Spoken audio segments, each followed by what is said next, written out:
Kwa majina anaitwa Daniel Jonas Mazuri, ni mwanafunzi wa chuo cha Edward College of Health and Allied Science kilichopo Dar es Salaam mtaa wa Mbweni.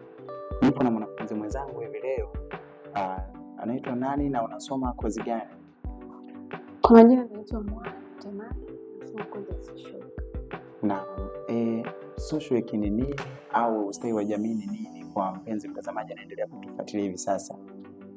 Social work au ustawi wa jamii ni taaluma au kazi inayolenga na mtu, watu, kikundi cha watu na jamii nzima kwa ujumla ili kuboresha maisha yao kwa kutoa msaada ya kisaikolojia, kijamii, kiuchumi.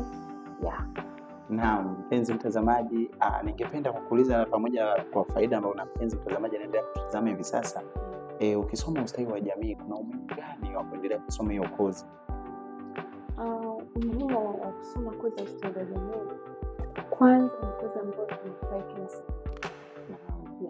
Kwa mfano, tunafurahi mahakamani, tunafurahi hospitali, tunafurahi manispaa, tunafurahi katika ofisi za ustawi wa jamii, katika hizi NGO, hizi non-government organization, kwa mfano mashuleni, mavyuo.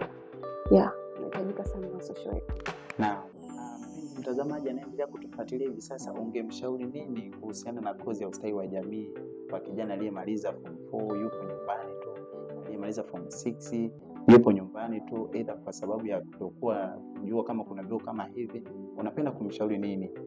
Kwanza kabisa mimi napenda kumkaribisha Edward College hapa Dar es Salaam Mbweni.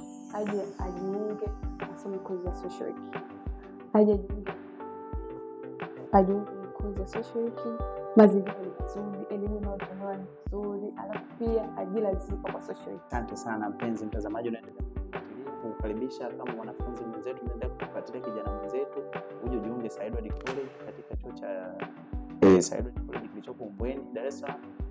Kipo safi, mazingira yako safi, hosteli zipo. Karibu sana, tunakukaribisha kwa ajili ya kujiunga kujiendeleza kielimu. Maana kuna kila aina ya kozi ipo, afya, lakini pia na ustawi wa jamii zinapatikana. Asanteni sana, karibuni.